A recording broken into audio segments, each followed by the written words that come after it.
ഒരാഴ്ച കഴിഞ്ഞ് ദൈവമേ അത് ശരിയാകുകയാണെങ്കിൽ എന്നെ ചെയ്യുന്നത് ഞാൻ പ്രാർത്ഥിച്ചു. ദൈവമേ ഒരാഴ്ച കഴിഞ്ഞ് ചോദിക്കേണ്ട ഒരാഴ്ച ദിവസം പ്രാർത്ഥിച്ചുകൊണ്ടിരുന്നു. ആ വ്യക്തിയെ അനുഗ്രഹിക്കണേ എന്ന് പ്രാർത്ഥിച്ചുകൊണ്ടിരുന്നു. ഒരാഴ്ച കഴിഞ്ഞ ദിവസം ഞാൻ ആ വ്യക്തിയോട് വിവരം പറഞ്ഞു, എനിക്കിങ്ങനെ ഒരു അത്യാവശ്യ ഒരു കാര്യം ഉണ്ടായിരുന്നു, ചില സാമ്പത്തിക ബുദ്ധിമുട്ടുണ്ടായിരുന്നു. എത്രയുണ്ടെന്ന് ചോദിച്ചു. ഞാൻ പറഞ്ഞു 4.5 ലക്ഷമായിരുന്നു. ഞാൻ കണക്ക് കൂട്ടി അത്യാവശ്യം അത്രയുണ്ട്. അയ്യോ അത്രയുണ്ടോ, ഞാനത് നോക്കട്ടെ, ഞാൻ 1 ലക്ഷം നോക്കട്ടെ എന്ന് പറഞ്ഞിട്ട് ആ വ്യക്തി പറഞ്ഞു. 3-ാമത്തെ ദിവസം ഒക്ടോബർ 28-ാം തീയതി പറഞ്ഞ് നവംബർ 1-ാം തീയതി 4,50,000 രൂപയുടെ ക്യാഷൊക്കെ എടുത്ത് തന്നിട്ട് പറയുകയാണ് ഇത് കൊണ്ടുപോയി കൊടുക്കാൻ. അത് കഴിഞ്ഞിട്ട് അത്ഭുതം എന്ന് പറഞ്ഞിട്ട് ഈ വ്യക്തി എൻ്റെ അടുത്ത് പറയുകയാണ്, എനിക്ക് തോന്നി പാവം അങ്ങനെ ഒരു നല്ലൊരു വ്യക്തിയാണ്, എനിക്ക് അത്ഭുതമാണ് ഈ തന്നത് ഓർത്തിട്ട് എനിക്ക് അത്ഭുതമാണ്, ഞാനാണോ ഒന്ന് തനിക്ക് തന്നെന്ന് ചോദിക്കുക എൻ്റെ അടുത്ത്. ഞാൻ പറഞ്ഞു തന്നു, സത്യം അത് മാതാവ് ഇടപെട്ടതാണ്. എൻ്റെ പേര് ബിന്നി മാത്യു, മറ്റക്കര. എന്നെ ഇവിടെ ഈ കൃപാസനത്തിൽ അമ്മയുടെ സാക്ഷിയാക്കിയ ഉയരത്തിന് ഈശോയ്ക്കും മാതാവിനും വളരെയധികം നന്ദി പറയുന്നു. കടബാധ്യത മൂലമാണ് ഞാനിവിടെ വരാനിടയായത്. കടബാധ്യത ഞാൻ 20 വർഷമായിട്ടൊരു കട നടത്തിക്കൊണ്ടിരിക്കുകയായിരുന്നു. എല്ലാ സൗകര്യങ്ങളുള്ളൊരു കടയായിരുന്നു, കുഴപ്പമില്ലാത്ത രീതിയിൽ. അപ്പോൾ യാദൃശ്ചികമായിട്ട് പെരപണിയേണ്ടി വന്നിരുന്നു. അതിൻ്റെ കടബാധ്യതകൾ അത് എനിക്ക് കൊടുത്തീർക്കാൻ പറ്റാത്തതായിരുന്നു. കാരണം 18 ലക്ഷം രൂപകളുണ്ടായിരുന്നു ബാക്കി കൊടുക്കാൻ. അത് ലോണല്ലായിരുന്നു, വ്യക്തിപരമായ രീതിയിൽ ആൾക്കാർ തന്ന് സഹായിച്ച കടങ്ങളാണ്. ചോദിച്ചപ്പോൾ എത്ര വേണ്ടതെന്ന് ചോദിച്ച് തന്ന ആൾക്കാരാണ് 6-7 പേര്. എനിക്ക് മറക്കാൻ പറ്റാത്ത സഹായം മാതാവ് വഴി തന്ന അനുഗ്രഹങ്ങളായിരുന്നു. നേരത്തെ തന്നെ എനിക്കിതിനെക്കുറിച്ച് പദ്ധതി ഉണ്ട്, അതിൻ്റെ നാശത്തിനല്ല അതിൻ്റെ ക്ഷേമത്തിനെന്ന് അരുളി ചെയ്ത കർത്താവിൻ്റെ പദ്ധതിയായിരുന്നു എന്ന് തന്നെ ഞാൻ ഇപ്പോഴും അന്നും ഇന്നും വിശ്വസിക്കുന്നു. പക്ഷേങ്കിൽ ആ കട ബാധ്യത എനിക്ക് കൊടുത്തിറക്കാൻ പറ്റുമ്പോൾ എനിക്ക് വളരെയധികം വിഷമമായിരുന്നു. അതോടുകൂടി ഞാൻ എൻ്റെ കട മുമ്പോട്ട് നടത്താൻ പറ്റാത്ത അവസ്ഥയിൽ കടയിലെ കാശെടുത്ത് ചിട്ടി പിടിച്ച് ഈ കാശ് എല്ലാവർക്കും കൊടുത്തു തീർത്തു. അവസാനം ഈ KSF ചിട്ടി അവസാനം ബാധ്യതയെല്ലാം KSFയിലായി, കൊടുത്തിറക്കാൻ ഒരു മാർഗ്ഗമില്ല. അപ്പോൾ കട പോയിട്ട് മടക്കാൻ പറ്റുന്നില്ല, കടയിലെ സാധനങ്ങളൊന്നും ഇല്ലെന്നായി. ആകെപ്പാടെ വളരെ വിഷമം. ഞാൻ കട നിർത്തിയിട്ട് എൻ്റെ ഒരു ഫ്രണ്ട് മുഖാന്തരം പറഞ്ഞ് യൂറോപ്പിന് പോകാൻ വേണ്ടി ശ്രമിച്ചു. നിർഭാഗ്യവശാൽ 4 ലക്ഷം രൂപയുടെ ഇറങ്ങിപ്പോയി. മൗറീഷ്യസ് എല്ലാം കറങ്ങി അടിച്ച് പിന്നെ ബോംബെ വഴി മംഗലാപുരം റെയിൽവേ സ്റ്റേഷനിൽ വന്നു. വീട്ടിലോട്ട് തിരിച്ചു പോരാൻ പറ്റുന്നില്ല, വളരെയധികം വിഷമം. കട ഞങ്ങൾ കൊടുത്ത് തീർക്കും, വീട്ടിലെ ബുദ്ധിമുട്ട് എനിക്കറിയാം. എല്ലാവരും എന്നെ പ്രതീക്ഷിച്ചിരിക്കുന്നു. എനിക്ക് അമ്മയും ഭാര്യയും 3 കുട്ടികളും ഉണ്ട്. അപ്പം കുഴപ്പമില്ലാതെ പോയിക്കൊണ്ടിരിക്കുന്നുള്ള ബാധ്യത എനിക്ക് തന്നെ അറിയാവുന്നതുകൊണ്ട് അങ്ങനെ പോവുകയാണ്. ഞാനിവിടെ വന്ന് അപ്പം ഞാൻ തിരിച്ച് മംഗലാപുരത്ത് നിന്ന് ഞാൻ അവിടെ നിന്ന് വളരെ റെയിൽവേ സ്റ്റേഷൻ ഇറങ്ങി ഒത്തിരി കരഞ്ഞു. ദൈവമേ ഞാൻ എന്ത് ചെയ്യുമെന്നോർത്ത്. അത് കഴിഞ്ഞപ്പോൾ എനിക്ക് തോന്നി കൃപാസനം എൻ്റെ അമ്മ എൻ്റെ അടുത്ത് മുമ്പ് പറഞ്ഞ ഒരു ഓർമ്മ എനിക്ക് വന്നു. മോനെ നീ കൃപാസനത്തിൽ നിന്ന് പോടാ എന്ന് പറഞ്ഞിരുന്നു. അപ്പോൾ ഓർമ്മ വന്നു. ഞാനെന്നാൽ ഒരു ഓർമ്മയോട് കൂടി ഇവിടെ കോട്ടയത്ത് വന്നിറങ്ങി. രാത്രിയിൽ അവിടെ റെയിൽവേ സ്റ്റേഷൻ കിടന്നു. വെളുപ്പിനെ അവിടെ നിന്ന് ഇരുന്നിട്ട് കുളിച്ച് പള്ളി കുർബാന കണ്ട് ഇവിടെ വന്നു. രാവിലെ ഇവിടെ വന്നു, വൈകുന്നേരം വരെ ഇവിടെ ഇരുന്ന് ഞാൻ തിരിച്ചു പോയി. ഭയങ്കര ആളായിട്ട് ഇങ്ങോട്ട് കയറാൻ പറ്റുന്നില്ല. ഞാൻ തിരിച്ചു പോയി. ഞാൻ ഇവിടുന്ന് തിരിച്ച് വീട്ടിൽ പോകാൻ പറ്റും. ഞാൻ തിരിച്ച് തിരുവനന്തപുരം പോയി. തിരുവനന്തപുരത്തിൻ്റെ ഫ്രണ്ടുണ്ട്, അവിടെ ഞാൻ ചെറിയ ജോലിക്ക് കയറി. എല്ലാ ഞായറാഴ്ചയും ഞാൻ ജോലിക്കല്ല, ഞാൻ ഇവിടെ വരും. വെളുപ്പിനെ അവിടെ കുർബാന കൂടിയിട്ട് ഇവിടെ വരും. ഇവിടെ വന്നിരുന്നിട്ട് അന്ന് ഉപവാസമായിരിക്കും, വൈകുന്നേരം തിരിച്ചു പോകും. അങ്ങനെ 3 ഞായറാഴ്ച ഞാൻ ഇവിടെ തിരിച്ച് വന്ന് പൊയ്ക്കൊണ്ടിരുന്നു. 4-ാമത്തെ ആഴ്ച എനിക്ക് തോന്നി ഉടമ്പടി എടുക്കണം തോന്നി. അപ്പോൾ അതിന് നമ്മുടെ ഉദ്ദേശം ഇരുന്ന് കൃപാസനത്തിൽ വന്നാൽ അച്ഛനെ കണ്ടാൽ പ്രാർത്ഥനിച്ച് എന്താ അനുഗ്രഹം ഉണ്ടാകുന്നൊക്കെ ആയിരുന്നു എൻ്റെ ഉദ്ദേശം. എനിക്കറിയില്ലായിരുന്നു. പക്ഷേ വന്നപ്പോഴേക്ക് മനസ്സിലായി ഇതൊന്നും അല്ല വേണ്ടേ, ഉടമ്പടി എടുക്കാമെന്ന് മനസ്സിലായി. അങ്ങനെ ഉടമ്പടി എടുത്ത് ഞാൻ തിരിച്ചു പോയി. കൃപാസന ഞാൻ ഉടമ്പടി നിയോഗങ്ങളൊക്കെ ഞാൻ പ്രാർത്ഥന ചെല്ലുകയും വിശ്വാസത്തോടെ വളരെയധികം ആഗ്രഹത്തോടെ ചെല്ലാനും തുടങ്ങുകയും പ്രാർത്ഥന എനിക്ക് ഇഷ്ടമായിരുന്നു. പക്ഷേ അത് കുറച്ചുകൂടെ ഊർജിതമാക്കി ചെയ്യാൻ തുടങ്ങി. പത്രമാക്കി എല്ലാം കൊടുക്കുകയൊക്കെ ചെയ്യുമായിരുന്നു. കാരുണ്യപ്രവർത്തികളെങ്കിൽ പറ്റുന്നവർ ചെയ്യുമായിരുന്നു. അപ്പോൾ അങ്ങനെ പോയിക്കൊണ്ടിരിക്കുമ്പോൾ 4-ാമത്തെ ആഴ്ച ഉടമ്പടി എടുത്താൽ തിരിച്ചു പോയി. അങ്ങനെ യാദൃശ്ചികമായിട്ട് ഉടമ്പടി എടുത്ത് 3 മാസത്തിനുള്ളിൽ ഞാനൊരു വ്യക്തിപരം ഒരാളെ പരിചയപ്പെടുക. ആൾ എൻ്റെ അടുത്ത് കാര്യങ്ങളൊക്കെ ചോദിക്കുകയും ഞാൻ എൻ്റെ അവസ്ഥകളൊക്കെ പറയുകയും ചെയ്തതിന് ഫലമായിട്ട് ആ മനുഷ്യൻ അപ്പോൾ എനിക്കൊരു 4.25 ലക്ഷം രൂപ അപ്പോഴേക്ക് അത്യാവശ്യം ബാങ്കിൽ അടയ്ക്കേണ്ട കട ഉണ്ടായിരുന്നു. അപ്പോൾ ആ ആൾ കേട്ടതിന് ശേഷം 3-ാം പൊക്കെ എനിക്കൊരു ചെറിയ പൊതി എൻ്റെ തരികയാണ്. ഞാൻ പൊതി തുറന്നു നോക്കിയാൽ പിന്നോട്ട് ചോദിച്ചു, ഇത് എന്നോട് പറഞ്ഞു ഇത് നീ അത്യാവശ്യം കൊടുത്താൽ ഉള്ള കാശ് കിട്ടും, ഇത് കൊടുത്ത് തീർക്കാൻ പറഞ്ഞു. അത്യാവശ്യം ഞാൻ തുറന്നു നോക്കിയപ്പോൾ 3 ഗോൾഡ് ബിസ്ക്കറ്റായിരുന്നു എൻ്റെ അകത്ത്. ഞാൻ ആദ്യം ആ ഗോൾഡ് ബിസ്ക്കറ്റ് കാണുന്നത്. കടയുണ്ടായിരുന്ന ബിസ്ക്കറ്റൊക്കെ തിരികെ കൊടുക്കുകയും ചെയ്തിട്ടുണ്ട്. പക്ഷേ ഗോൾഡ് ബിസ്ക്കറ്റ് ആദ്യമാണ് കാണുന്നത്. എൻ്റെ ദൈവമേ എന്താ ഇതെന്ന് ഓർത്ത് ഞാൻ നോക്കിയപ്പോൾ അങ്ങനെ അടുത്ത് പറയുകയാണ്, കുഴപ്പമില്ല നീ കൊണ്ട് കൊടുക്കേ, സാധനം കടം വീട്ടെ എന്ന് പറഞ്ഞു.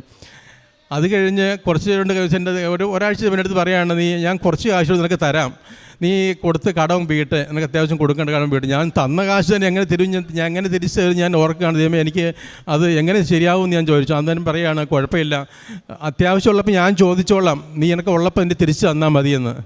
അങ്ങനെ ആ വ്യക്തി 9 ലക്ഷം രൂപ എനിക്ക് തരികയാണ്. എൻ്റെ കടബാധ്യതകൾ. കാരണം എനിക്ക് ഏറ്റവും വലിയ സങ്കടം, എനിക്ക് വിശ്വസിച്ച് എന്നെ തന്ന് എനിക്ക് പൈസ തന്ന് സഹായിച്ചവർക്ക് അവർക്ക് ദൈവമേ അവർക്ക് കൊടുത്തു തീർക്കാൻ പറ്റുമെന്നുള്ള വലിയ വിഷമമായിരുന്നു. അങ്ങനെയുള്ള ആദ്യം എനിക്കുണ്ടായിരുന്ന ആ ടെൻഷൻ എനിക്കുണ്ടായിരുന്നു. പൈസ ഇല്ലാതെ പലിശ ഇല്ലാതെ അന്ന് കിട്ടിയിരുന്നത്, അതുപോലെ പലിശ ഇല്ലാതെ തന്നെ ഈ വ്യക്തി എനിക്ക് ഒരു ബന്ധം ഒന്നുമില്ലാതെ ഈ പൈസ തരുമായിരുന്നു. ആരും ഇന്നത്തെ കാലത്ത് ഒരിക്കലും ചിന്തിക്കാൻ പറ്റാത്തൊരു കാര്യമാണ് ഇങ്ങനെ. എന്തെല്ലാം രേഖകൾ കൊടുത്താൽ പോലും അവസാനം അത് കൈക്കലാക്കാൻ നോക്കുന്ന അവസ്ഥയൊക്കെ ഉണ്ട്, നമുക്ക് എത്രയോ കേട്ടിരിക്കുന്നു. പക്ഷേ ഇങ്ങനെ ഇത്രയോ ഒരു ഇടപെടിയില്ലെങ്കിൽ ചിന്തിക്കാൻ പറ്റത്തില്ല. എൻ്റെ ദൈവമേ, ചിന്തിച്ചാൽ അർത്ഥമില്ല.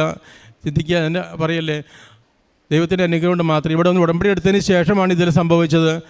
അതിനുശേഷം ഇങ്ങനെ പൊയ്ക്കൊണ്ടിരിക്കുകയാണ്. പക്ഷേ അതിന് വലിയൊരു പനഞ്ചല്ലേ, എന്നതിന് മുമ്പ് എനിക്ക് കുടുംബത്തിൽ സമാധാനം എന്നുള്ളതില്ലായിരുന്നു. അപ്പോഴും അസ്വസ്ഥതയായിരുന്നു, സാമ്പത്തിക ടെൻഷനായിരുന്നെങ്കിലും ഇതിനൊക്കെ ഇങ്ങനെ നടത്തിക്കൊണ്ടിരുന്നത്. ഈ ഉടമ്പടി എടുത്തതിന് ശേഷം സമാധാനം എന്നുള്ള അനുഭവിക്കാൻ പറ്റി. പരസ്പരം സ്നേഹവും ഐക്യവും സന്തോഷവും മക്കൾ തമ്മിലൊക്കെ ആണെങ്കിലും അവർക്കൊക്കെ ആണെങ്കിലും പരസ്പരവും സമാധാനം കൈവന്ന പോലെ എനിക്കത് അനുഭവിക്കാൻ പറ്റി. പരസ്പരവും സ്നേഹം ഏറ്റവും വലിയ അനുഗ്രഹം അതാണ്. കുടുംബ സമാധാനം, പരിശുദ്ധാത്മാവിൻ്റെ കൃപ, മാതാവിൻ്റെ അനുഗ്രഹം മാത്രമാണ്. എനിക്ക് പ്രാർത്ഥനയിൽ എനിക്ക് എന്തെങ്കിലും മാതാവിനോട് ജപമാല എനിക്ക് വലിയ കാര്യം എനിക്ക് അത്ര ഇല്ലായിരുന്നു കേട്ടോ, എനിക്ക് ഉള്ളത് പറഞ്ഞാൽ. പക്ഷേ ഉടമ്പടി എടുത്തതിന് ശേഷം എനിക്ക് മനസ്സിലായി, ഒരു അമ്മ വീട്ടിൽ എത്രമാത്രം സ്ഥാനമുണ്ടോ അമ്മ ഒഴിച്ചു നിൽക്കാൻ പറ്റത്തില്ല. അതുപോലെ തന്നെയാണ് ഉടമ്പടിയിൽ നമ്മൾ നിലനിൽക്കണമെങ്കിൽ സഭയിൽ മാതാവിനെ നമുക്ക് ആവശ്യമാണ്, കുടുംബത്തിൽ ആവശ്യമാണ്, ജീവിതത്തിൽ ആവശ്യമാണ്. മാതാവിൻ്റെ സഹായം വേണം എന്നുള്ളൊരു ബോധ്യം എനിക്ക് അത്ഭുതകരമായിട്ട് രീതിയിൽ എനിക്ക് എൻ്റെ മനസ്സിലുണ്ടാകുകയും എനിക്കത് തീക്ഷ്ണതയോടെ മാതാവിനോട് പ്രാർത്ഥിക്കാനും എപ്പോഴും ചുമ്മാ നടക്കുമ്പോഴാണെങ്കിലും നന്മ നിറഞ്ഞ മറിയുമേയും ചൊല്ലി പ്രാർത്ഥിച്ച് നടക്കാനുള്ളൊരു കൃപ സന്തോഷത്തോടെ അത് എനിക്കൊരു എനിക്കിപ്പോൾ അതുപോലെ ഞാൻ അച്ഛൻ്റെ ബഹുമാനപ്പെട്ട ജോസച്ചൻ്റെ ടോക്കുകൾ കേൾക്കുകയും ധ്യാനങ്ങൾ വളരെ സന്തോഷത്തോടെ കേൾക്കുകയും നന്ദി പറയുകയും ഒത്തിരി സങ്കടം കേൾക്കും. പ്രാർത്ഥനയിലൊക്കെ അറിയാതെ കരഞ്ഞു പോകും സന്തോഷം കൊണ്ട്. ദൈവം അനുഗ്രഹമാണല്ലോ എന്നോർത്ത് ഈ അച്ഛൻ്റെ അനുഗ്രഹം എന്തുമാത്രം മനുഷ്യർ അനുഭവിക്കുന്നു, ഞാനും അതിനൊരു ഭാഗമാകായല്ലോ, എന്നെ അനുവദിച്ചല്ലോ ദൈവമേ എന്നോർത്ത് നന്ദി മാത്രമേ എപ്പോഴും പറയാൻ പറ്റുന്നുള്ളൂ. അതുപോലെ തന്നെ വലിയൊരു അനുഗ്രഹം, എൻ്റെ മോള് പ്ലസ് ടു കഴിഞ്ഞ് നല്ല മാർക്കുണ്ടായിരുന്നു, ഫുൾ A+ ഒക്കെ ആയിരുന്നു, നല്ല മാർക്കുണ്ടായിരുന്നു. അവൾ ഡിഗ്രി കഴിഞ്ഞല്ലോ, പ്ലസ് ടു കഴിഞ്ഞപ്പോഴത്തേനും അടുത്ത കോഴ്സ് പഠിക്കാൻ വേണ്ടി ഇരുന്നപ്പോഴത്തേനും എൻ്റെ ഇടവകയിലുള്ളൊരു എൻ്റെ ഇടവേലുള്ള ഒരു വൈദികൻ എന്നെ വിളിച്ച് ചോദിക്കുകയാണ്, എടാ നിൻ്റെ കൊച്ചിനെ ഇങ്ങനെയൊക്കെ നല്ല മാർക്കുണ്ടല്ലോ അറിഞ്ഞല്ലോ, അവൾക്ക് ഇനി ഇങ്ങോട്ട് പഠിപ്പിക്കണ്ടേ, നിൻ്റെ ഈ കാശൊക്കെ ഇങ്ങനെ ഉണ്ടോ, ഞാനൊന്ന് നിന്നെ ഒന്ന് ഹെൽപ്പ് ചെയ്യട്ടെ.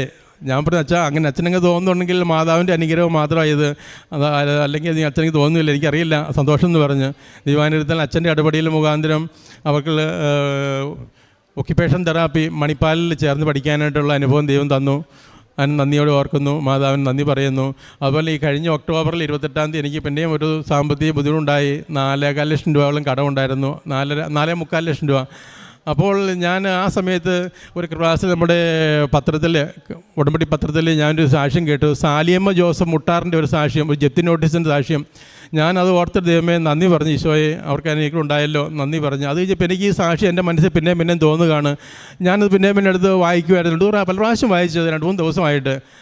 അപ്പോൾ ആ സമയത്ത് എൻ്റെ തോന്നാൻ കാരണം എൻ്റെ അടുത്ത് മനസ്സിൽ തോന്നുകയാണ്, നീ ഇന്ന ആളോട് ചോദിക്കുന്നു. അയ്യോ ഞാൻ ചോദിക്കും, അയ്യോ ആ ആൾ ചോദിച്ചാൽ തരുന്ന ആൾ, അയ്യോ അത് ശരിയാകുകയല്ലോ എനിക്ക് തോന്നുന്നു. എനിക്ക് ഏകദേശം ഒരു ധാരണ അങ്ങനെ ഇല്ലായിരുന്നു.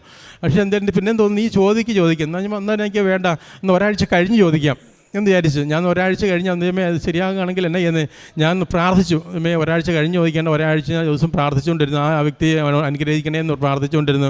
ഒരാഴ്ച കഴിഞ്ഞ ദിവസം ഞാൻ ആ വ്യക്തിയോട് വിവരം പറഞ്ഞു, എനിക്കിങ്ങനെ ഒരു അത്യാവശ്യ ഒരു കാര്യം ഉണ്ടായിരുന്നു, ഇച്ചിരി സാമ്പത്തിക ബുദ്ധിമുട്ടുണ്ടായിരുന്നു. എത്രയുണ്ടെന്ന് ചോദിച്ചു. ഞാൻ ഒരു 4.5 ലക്ഷമായിരുന്നു. ഞാൻ കണക്ക് കൂട്ടി അത്യാവശ്യം അത്രയും ഉണ്ട്. അയ്യോ അത്രയുണ്ടോ, ഞാനത് നോക്കട്ടെ, ഞാൻ 1 ലക്ഷം നോക്കട്ടെ എന്ന് പറഞ്ഞിട്ട് ആ വ്യക്തി പറഞ്ഞു. 3-ാമത്തെ ദിവസം ഒക്ടോബർ 28-ാം തീയതി പറഞ്ഞ് നവംബർ 1-ാം തീയതി 4,50,000 രൂപയുടെ ക്യാഷൊക്കെ എടുത്ത് തന്നിട്ട് പറയുകയാണ് ഇത് കൊടുക്കാൻ.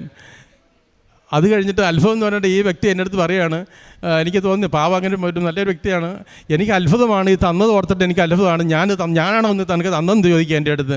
ഞാൻ പറഞ്ഞു തന്നു, സത്യം അത് മാതാവ് ഇടപെട്ടതാണ്, ഉടമ്പടി ഞാൻ ഉടമ്പടി കൃപാസനത്തിൽ സാക്ഷി എടുക്കുന്ന ആളാണ്, ഞാൻ പ്രാർത്ഥിക്കുന്നുണ്ട്, മാതാവിൻ്റെ അനുഗ്രഹം നന്ദിയോടെ ഞാൻ പ്രാർത്ഥിക്കുന്നുണ്ട് എന്ന് പറഞ്ഞ്. മാതാവിൻ്റെ അനുഗ്രഹം എന്തുമാത്രം അനുഭവമാണെന്ന് ചിന്തിക്കാൻ പറ്റാത്ത അനുഭവമാണ്. കുടുംബ സമാധാനവും സന്തോഷവും. അതുപോലെ കാരുണ്യ പ്രവർത്തികൾ ഞാൻ ചെയ്യുന്നത്, പത്രം കൊണ്ടുപോയി ഞാൻ കോളനികളിൽ പോകും. കോളനികളിൽ കുടുംബങ്ങളിലൊക്കെ പ്രായമായ ആൾക്കാർ ഒത്തിരി പേരുണ്ട്. എൻ്റെ അപ്പന് ഒത്തിരി പ്രായമായിട്ട് വയ്യാതൊക്കെ ആയിരുന്നു. ഞാൻ ദൈവത്തിനകത്ത് സാധിക്കാൻ, എൻ്റെ അപ്പനെ നോക്കാൻ സാധിച്ചു. ആ അനുഭവം എനിക്കുള്ളതുകൊണ്ട് പിന്നെ അച്ഛൻ പറയും കാരുണ്യ പ്രവർത്തനം ചെയ്യണം, സന്തോഷത്തോടെ ചെയ്യാൻ എനിക്കിഷ്ടമാണ് ചെയ്യാനായിട്ട്. ഞാൻ കോളനി വഴി എന്ന് പ്രായമായ ആൾക്കാരുണ്ട്, ഒത്തിരി ദാടി നീടിയൊക്കെ മുടിയൊക്കെ വളർത്തി.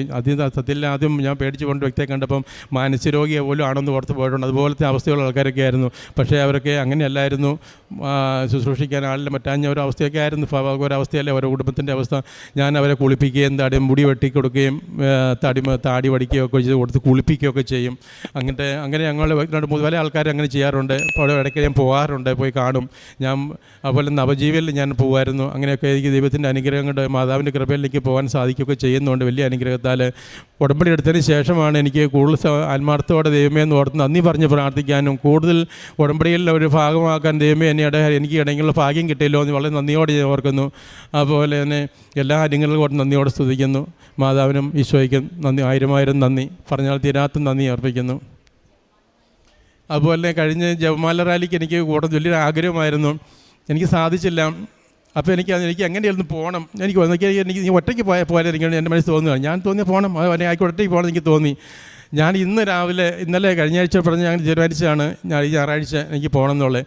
ഞാൻ എൻ്റെ മോനോട് പറഞ്ഞു, അവൻ +2 കഴിഞ്ഞ്, മൂത്ത മോനെ നഴ്സിംഗ് ബാംഗ്ലൂർ പഠിക്കുന്നു, രണ്ടാമത്തെ മോൻ ഡിഗ്രി കഴിഞ്ഞിട്ട് ഇപ്പോൾ നിൽക്കുന്നു, ജർമ്മൻ കോഴ്സ് പഠിച്ചുകൊണ്ടിരിക്കുന്നു. അവനുണ്ടായിരുന്നു. അവൻ്റെ അടുത്ത് പറഞ്ഞിട്ട് എനിക്കിങ്ങനെ ആഗ്രഹമുണ്ട് കൃപാസനത്തിൽ പോകണം, എനിക്കിങ്ങനെ ജോമാലയിൽ പോകണം. അവിടെ പറഞ്ഞു അവൻ്റെ ഒരു ആവശ്യം കൊണ്ട് എനിക്ക് അന്ന് വരാൻ പറ്റാഞ്ഞത്. അപ്പോൾ അവനോട് പറഞ്ഞപ്പോൾ അവൻ പറഞ്ഞു ഞാൻ വരാമെന്ന് പറഞ്ഞു. എന്നാൽ കൊള്ളാം, ആയിക്കോട്ടെ, നീ വരാൻ പറഞ്ഞു. അപ്പോൾ ഞാൻ 2 സ്റ്റാൻഡ് വിളക്കൊക്കെ മേടിച്ച് ഇന്ന് വെളുപ്പിനെ ഞങ്ങളിവിടെ 3 മണിക്ക് അവിടെ നിന്ന് കോട്ടയത്ത് നിന്ന് പോകുന്നു. വെളുപ്പിന് 5 മണിക്ക് ഇവിടെ എത്തി.